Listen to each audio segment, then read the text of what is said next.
तो कमल नयन के नयन,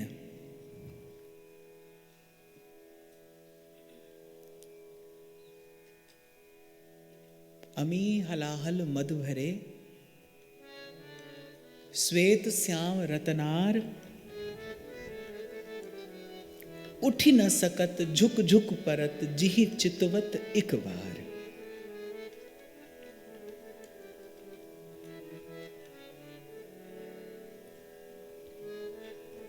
ब्रज के रसिक संत बड़ी अद्भुत रीति से कमल नयन के नयन कमल की महिमा गाते हैं। देखो री वो नंद का छोरा, बरछी मारे जाता है, बरछी सी पैनी चितवन की, तिरछी छुरी चलाता है। हमको घायल देख बेदर्दी, मंद मंद मुस्काता है, ललित किशोरी जख्म जिगर पे, नौनपुरी बुरकाता है। देखो री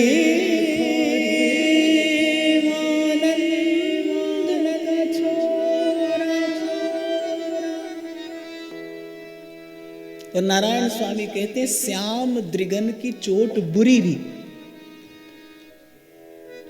श्याम द्रिगन की चोट बुरी री, जो जो नाम ले तो तू वाको, मो घायल पे नौनपुरी। और ललित किशोरी जी एक स्थान पर कहते हैं, ललित किशोरी युगल इश्क में बहुतों का घर जलते देखा, पर जो डूबा इस प्रेम सिंधु में वो वापस नहीं उछलते देखा। कल इसी विषय पर आपने मैंने चर्चा की कि जो जो नयनों का माधुर्य है वो क्या है। सबसे पहले अमी, अमृतत्व का संचार करती है श्री कृष्ण की चितवन, और वो अमृतत्व क्या है, वो भक्ति का अमृतत्व है। प्रेम लक्षणा भक्ति का अमृतत्व संचार करती है श्री कृष्ण की चितवन जीव में। फिर हलाहल, उन नेत्रों में कुछ हलाहल सा भी है। जब हलाहल प्रकट हुआ समुद्र मंथन से तो त्रिलोकी जलने लगी। तो जब श्री कृष्ण के नेत्रों से उस हलाहल का संचार होता है तो क्या है, विरहाग्नि प्रज्वलित होती है। और मैंने आपको निवेदन किया कैसी विरहाग्नि है कि बिरहा की जो आंच लगी तन में, हो जाए परी जमुना जल में, जिमना जल सगरो सूख गयो, सखी जाए परी धरती तल में, और तहां रेत फटी पाताल गई, फिर शेष जर्यो धरती तल में, और या बिरहा की तब आंच मिटे जब आए के शाम लगे गल में। इस विरहाग्नि की श्री कृष्ण के प्रियतम के मिलन के अतिरिक्त और कोई औषधि नहीं है। प्रभु से मिलन की जो चटपटी है, प्रभु से मिलने की जो अभिलाषा है, वो अपने आप में उत्कट पुरुषार्थ है। जो प्रतीक्षा कर रहा है प्रभु के आगमन करने की, जो प्रतीक्षा कर रहा है प्रभु के आगमन की, उसको किसी अन्य साधन की आवश्यकता नहीं है।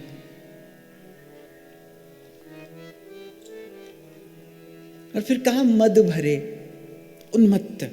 पहले प्रेम लक्षणा भक्ति का संचार करते हैं, फिर अपने मिलन की लालसा अभिलाषा प्रदान करते हैं, विराग्नि प्रज्वलित होती है।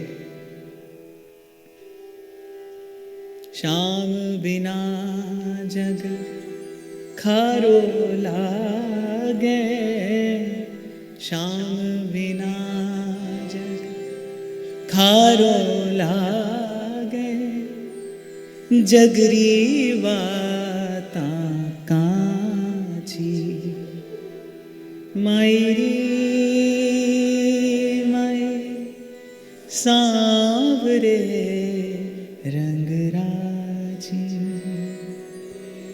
सांवरे रंग राजी, श्याम बिना जग खारो लागे।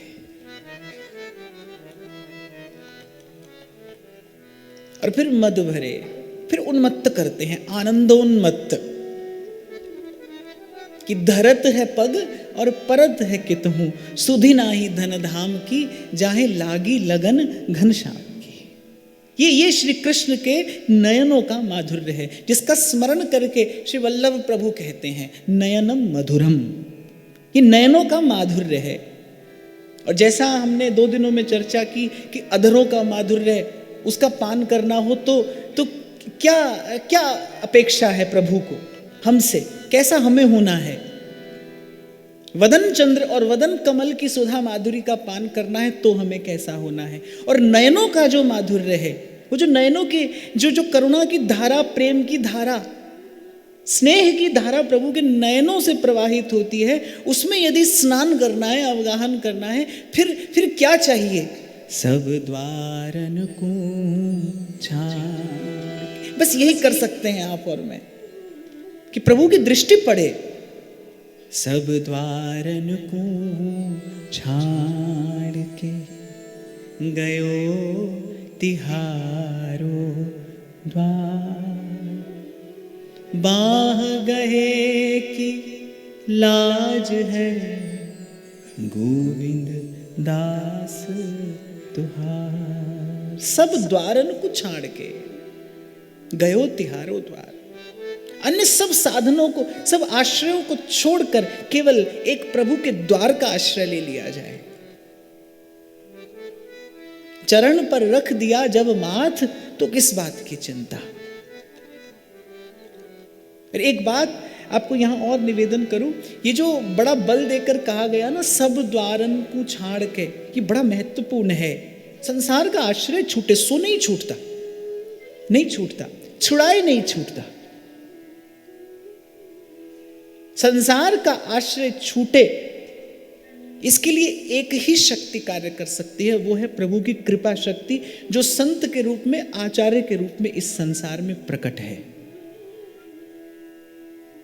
केवल एक प्रभु की कृपा शक्ति। तो ये नयनों का माधुर्य है। श्री सूरदास जी 2 पंक्तियां कहते हैं, मुझे बड़ी प्रिय लगी, सोचा आपके साथ गुनगुना के फिर आगे बढ़ेंगे।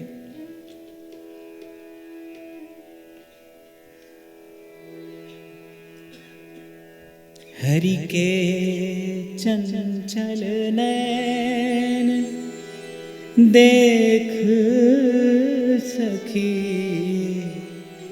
हरि के चंचल नैन खंजन मीन मृगज चपलाई, खंजन मीन मृगज चपलाई, नहीं पटतर एक सैन सखीरी, हरि के चंचल नैन सखीरी, हरि के चंचल नैन। हमारे श्री डोंगरे बापा बार बार व्यासपीठ से कहा करते थे, बोले श्याम सुंदर को स्वरूप अतिशय सुंदर। यद्यपि कल भी मैंने आपसे कहा था, इतना ही तो कहा जा सकता है, भाई सुंदर है, बहुत सुंदर है, सबसे सुंदर है, बस इससे अधिक वाणी की कहां सामर्थ्य है। प्रभु के स्वरूप का वर्णन हो सके ऐसा कौन कर सकता है? वाणी के पास कहां सामर्थ्य है? संतों ने संकेत किया है, और मुझे लगता है ये संकेत पर्याप्त है। ये जो संकेत है ना, स्वयं को न्यौछावर कर देने के लिए, तो ये संकेत भी पर्याप्त है। कल शंभू जी को शायद किसी वैष्णव ने एक पुस्तक दी, उसमें एक प्रसंग था, उन्होंने कहा कि आप उन्हें पढ़ा दीजिएगा। मैंने पढ़ा, मुझे बड़ा प्रिय लगा कि एक बार एक व्यक्ति शायद कहीं समुद्र के किनारे घूम रहा था, पूर्णिमा की रात्रि रही होगी, शीतल बयार बह रही है, नवमंडल में सुंदर चंद्रमा उजागर हैं, वातावरण में बड़ी सुंदरता है, त्रिविध समीर बह रहा है। प्रेम का ये लक्षण है कि वह जहां कुछ सुंदर देखेगा, जो कोई सुंदर देखेगा, उसे अपने प्रेमास्पद का स्मरण होगा। उसके मन में इच्छा होगी कि ये वस्तु मेरे प्रेमास्पद के पास पहुंच जाए। ये प्रेम का लक्षण है। काम का लक्षण क्या है कि संसार की वस्तु देखते उस पर अधिकार करने का मन करेगा, ये मेरी हो जाए। और यदि प्रेम है तो आपके मन में प्रथम भाव आएगा कि वस्तु मेरे प्रेमास्पद को निवेदन कर दी जाए, समर्पित कर दी जाए। काम अधिकार की इच्छा लाता है, प्रेम समर्पण का भाव जगाता है, निवेदन करने का भाव जगाता है, दे देना, न्यौछावर करना। ये प्रेम का लक्षण है। तो साहब अपनी पत्नी से बड़ा प्रेम करते थे, वो साथ में थी नहीं। उनके मन में इच्छा हुई कि अरे मेरी पत्नी बड़ी प्रकृति प्रेमी है, वो साथ में होती तो उसे बड़ा सुख मिलता। बड़ी प्यारी घटना है, मुझे प्रिय लगी, इसीलिए मैंने कहा मैं बताऊंगा आपको, और प्रासंगिक है। तो अगले दिन उन्होंने क्या किया, एक पत्र लिखा, एक बड़ी सी पेटी में वो पत्र रखा और अपनी पत्नी के पास भेज दिया। पेटी पत्नी को मिली, खोला, उसमें पत्र था, लिखा था उसमें कि वो पूर्णिमा की रात्रि का सौंदर्य, वो शीतल बयार, वो समुद्र का किनारा, ये सब सौंदर्य मैं इस पेटी में भरकर तुम्हारे पास में भेज रहा हूं।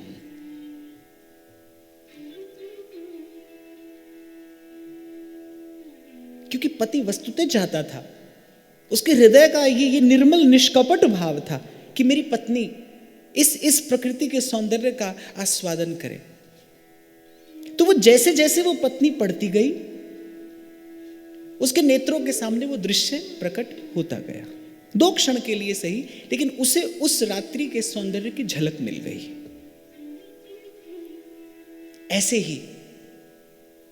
ऐसे ही संत जब प्रभु के स्वरूप का दर्शन करते हैं, कल भी मैंने आपसे कहा था, संत के जैसी करुणा कहाँ देखी जा सकती है। संत जब प्रभु के स्वरूप का दर्शन करते हैं तो उनके हृदय में भी आपके मेरे जैसे अस्मदादि जीवों के प्रति करुणा का भाव, दया का भाव उमड़ता है। वो सोचते हैं कि ये सौंदर्य जीव भी देख ले, ये सौंदर्य संसार की वासना में, संसार की माया में लिप्त जीव भी एक बार इस सौंदर्य सुधा सिंधु के एक बिंदु का आस्वादन कर ले तो कृतार्थ हो जाए। और कोई युक्ति तो है नहीं। तो जैसे उसने पत्र लिखकर भेज दिया, लेकिन उसका भाव बड़ा शुद्ध था। वो वस्तुतः चाहता था कि मेरी पत्नी प्रकृति प्रेमी है, वो इसका आस्वादन कर ले। ऐसे ही संत भी जब लिखते हैं, आचार्य भी जब इस स्वरूप सुधा को प्रकट करते हैं ना, उनका संकल्प बड़ा शुद्ध है, बड़ा पवित्र है। वो वस्तुतः ये चाहते हैं कि आप और मैं जैसे जैसे इसको पढ़ते जाएं, वैसे वैसे उस सौंदर्य सुधा सिंधु की एक बिंदु अवश्य आपके मेरे हृदय में आ जाए। इसीलिए बड़े बड़े आदर के साथ, बड़े सम्मान के साथ, और मैं कहूँगा बड़ी श्रद्धा और विश्वास के साथ संतों के, आचार्यों के शब्दों का श्रवण करना चाहिए, चिंतन करना चाहिए, मनन करना चाहिए, और योग्य हो जाओ तो फिर आस्वादन करना चाहिए। एक बात मैं आपको निश्चित रूप से कह देना चाहूँगा, सुख का द्वार कहीं खुलता है मनुष्य के लिए। इस दुख से भरे, इस पीड़ा से भरे, विषमता से भरे संसार में सुख का द्वार अगर कहीं जीव के लिए खुलता है तो वो सत्संग से ही खुलता है, वो सत्संग में ही खुलता है। इसके अलावा कहीं नहीं है भाई। खूब खोजिए, विचारिए, कहीं कोई मार्ग नहीं है। यही एकमात्र मार्ग है।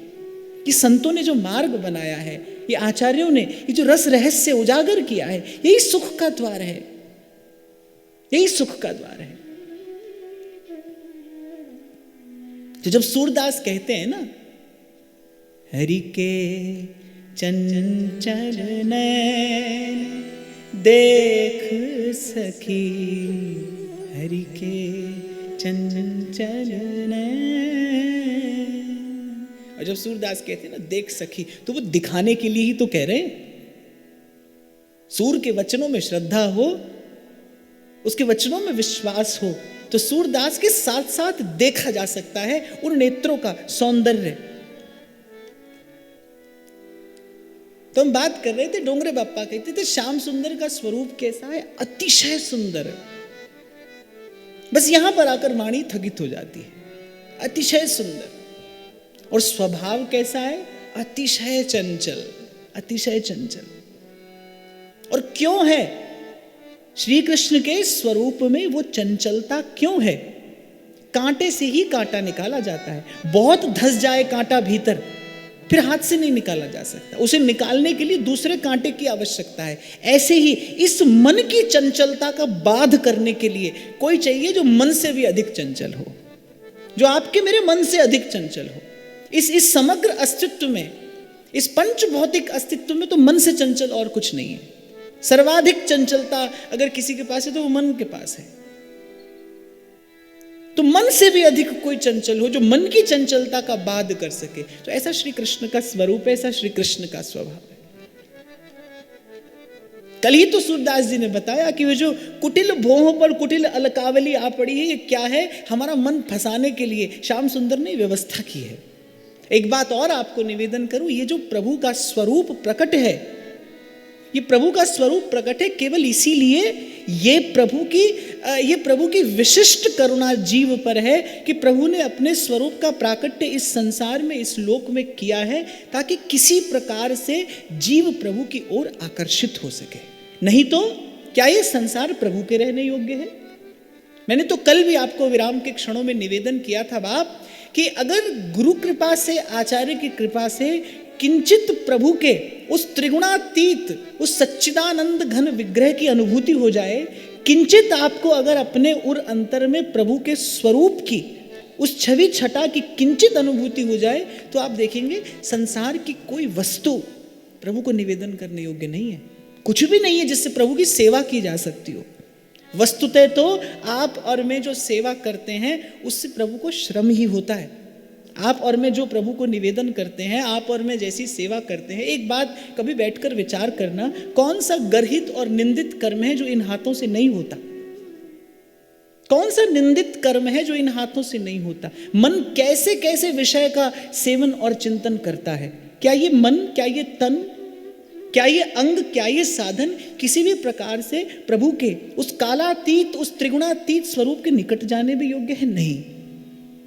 इसलिए प्रथम दिन मैंने कहा था यही आचार्य की पुष्टि है, यही उसका अनुग्रह है कि उसने अयोग्य को योग्य बना दिया है। आप कभी मन में विचार न रखें कि आपकी मेरी सेवा से प्रभु को सुख होता है। प्रभु को तो श्रम ही होता है।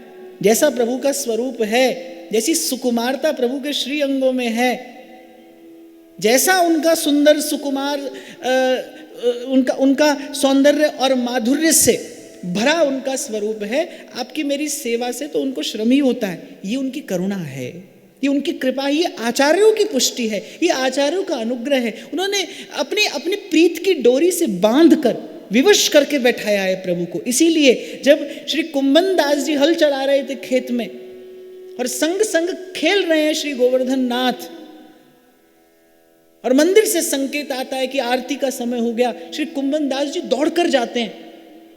कुंभन दास जी दौड़कर जाने लगते हैं, श्री लाल जी उत्तरीय का छोर पकड़ लेते हैं कि अरे बाबा, मैं तो आपके संग यहीं खेल रहा हूं, आप कहां जा रहे हो? तो श्री कुंभन दास जी मुस्कुरा कर बड़े विनम्र शब्दों में प्रभु से कहते, जय जय, यहां तो आप अपनी इच्छा से आए हो, अपनी इच्छा से चले जाओगे, और मोह में कहां ऐसी सामर्थ्य जो मैं आप पे पकड़ सकूं? वहां मंदिर में आचार्य ने आपको प्रेम की डोर से बांध के बैठाए हुए, वहां से आप कहीं ना जा सको। और दूसरी बात वैष्णव सिखाता है ना प्रीत की रीत क्या है। और दूसरी बात, यहां आज आप मेरे संग क्रीड़ा कर रहे हो, ये मंदिर में आपकी और आपके वैष्णवन की सेवा कोई तो प्रताप है, तो आपके ताई मंदिर में आरती को दर्शन न छोड़ सकूं। और श्री कुंभन दास जी जाते हैं मंदिर में, आरती का दर्शन करते हैं, संग में प्रभु खेल रहे हैं। इसीलिए प्रथम दिन एक और बात मैंने आपको निवेदन की थी आरंभ में कि आप सीधे प्रभु के पास जाएंगे तो भूल सकते हैं, भटक सकते हैं। और मैं तो कहता हूं भूलता और भटकता ये जीव आचार्यों के बिना, प्रभु के माधुर्य को कोई प्रकट नहीं कर सकता। और जब तक प्रभु का माधुर्य प्रकट ना हो, जब तक प्रभु का ऐश्वर्य ही प्रकट हो, जीव याचना किए बिना रह ही नहीं सकता।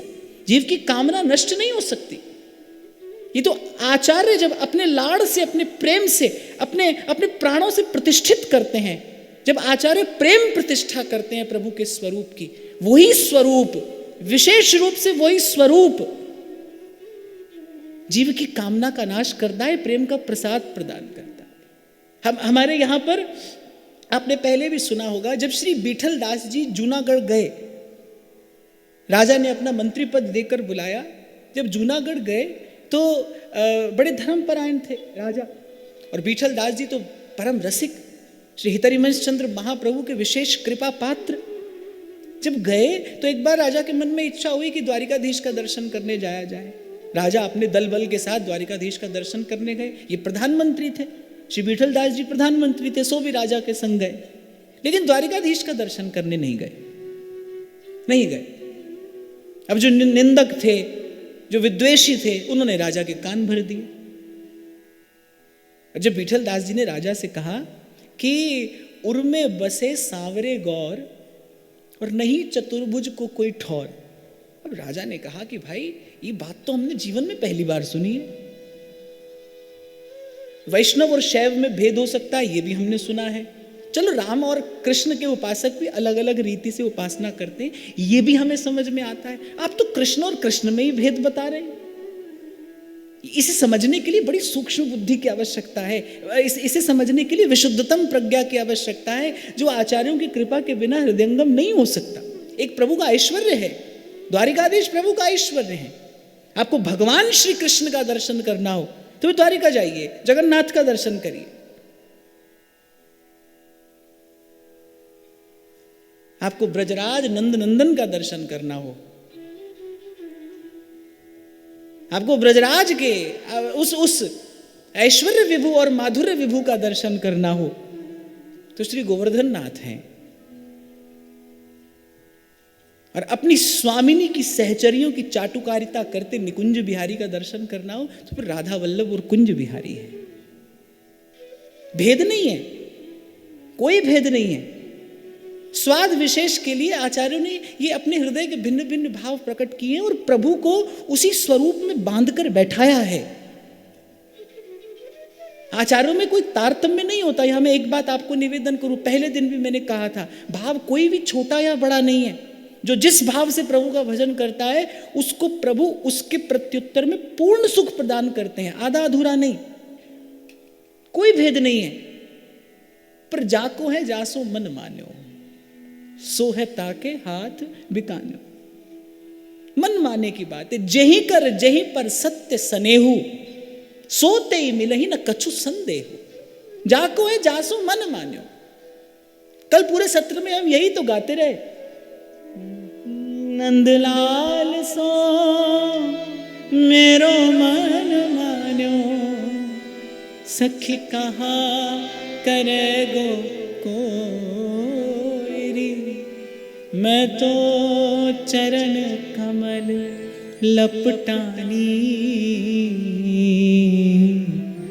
जो भावे सो हो। प्रसंग संत सुनाते हैं कि एक बार ब्रजवासी गए वैकुंठ, ले गए कन्हैया आपने वैकुंठ का वैभव दिखाने। जब देखा चतुर्भुज रूप श्री कृष्ण सन्मुख विराजमान है। अब ब्रजवासियों को तो बहुत अभ्यास नहीं है ना औपचारिकता का, उन्हें तो हाथ जोड़ना आता ही नहीं श्री कृष्ण के आगे। हमें आपसे ठीक ठीक बता रहा हूं, ब्रजवासियों को हाथ जोड़ना आता ही नहीं। जो विशुद्ध ब्रजवासी होगा, हाथ जोड़ा जाता है आदर के लिए, हाथ जोड़ा जाता है प्रार्थना के लिए। ब्रजवासियों का तो अधिकार है, समर्पण भी अद्भुत है उनका और उनका अधिकार भी अद्भुत है। उनका तो अधिकार है, वो हाथ नहीं जोड़ते। मुझे तो पहली इस पाठशाला में जो पहला पाठ पढ़ने को मिला था सो यही मिला था। कुंज बिहारी का दर्शन हो रहा है, मैं हाथ जोड़कर आंख बंद करके स्तुति कर रहा हूं और ब्रजवासन मैया आती है और ऐसे धक्का देकर मुझे बोली, अरे हट, खरीद लिए थे ना बिहारी जी। पहली बार। मेरी अरे अब हट जा, खरीद लिए थे बिहारी जी। अरे मैंने कहा नहीं भैया, मैं तो दर्शन कर रहा हूँ। हाँ तो बड़ो दर्शन करनो आवे। मैंने कहा दर्शन करनो आवे, सामने भगवान है, मैं हाथ जोड़कर स्तुति कर रहा हूँ, ऐसे ही तो दर्शन किया जाता है। तो बड़ी प्यारी थी, बड़ी दयालु थी। उसने कहा ब्रज को ठाकुर है, यूं दर्शन ना कियो जाए। तो मैंने कहा मैया कैसे कियो जाए? बोले मेरे पीछे ठाड़ो हो जाओ और देख कैसे कियो जाए। जब पर्दा खुलेगो तब देखियो कैसे दर्शन कियो जाए। मैं पीछे खड़ा हुआ और जब पर्दा खुला, मैं बलिहार प्यारे जू, मैं बलिहार प्यारे। छल छला रहे थे उस ब्रजवासन के नेत्र प्रेम से। मुझे पीछे खड़े अनुभूति हो रही थी, छल छला रहे थे उसके नेत्र प्रेम से, कुंज बिहारी का दर्शन करके। मुझे नहीं स्मरण आता उसने कोई प्रार्थना की हो, कोई स्तुति की हो, कुछ नहीं। वो तेरी मोर मुकुट लटकनिया पे, तेरी पायल की पैंजनिया, तेरी तिरछी सी चितवनिया पे, तेरी मंद मंद मुस्कनिया पे, बलिहार प्यारे जो, बलिहार प्यारे जो। तो यही आचार्यों की कृपा है। उन्होंने प्रभु के इस प्रेम स्वरूप को प्रकट करके, प्रेम प्रतिष्ठा करके उसे विराजमान किया है। इसीलिए सूरदास जी कहते हैं, दीन बचन संतन संग दरस परस कीजे, संतन संग दरस परस कीजे। या रस को साधन नहीं कोई, एक कृपा ते जो कछु होई, और सो कृपा उपजय की भांति, रसिकन संग फिरे दिन रात। दीन बचन संतन संग दरस परस कीजे, गद गद सुर पुलक रोम, अंग प्रेम भीजे।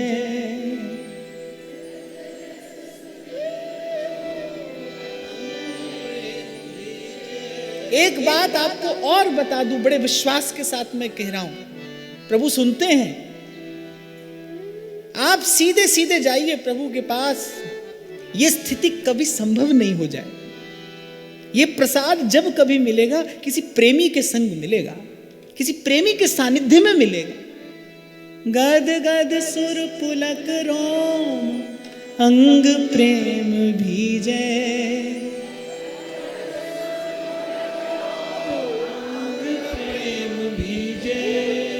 सूरदास गिरिधर जस गाए गाए, सूरदास गिरिधर जस गाए गाए, सूरदास गिरिधर जस गाए गाए, सूरदास गिरिधर गाए गाए।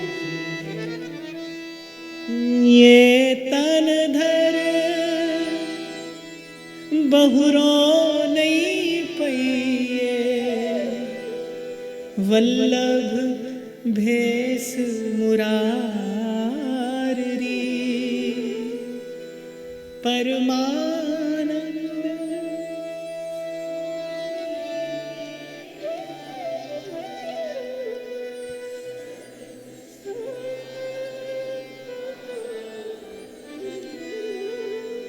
सर्वस डारो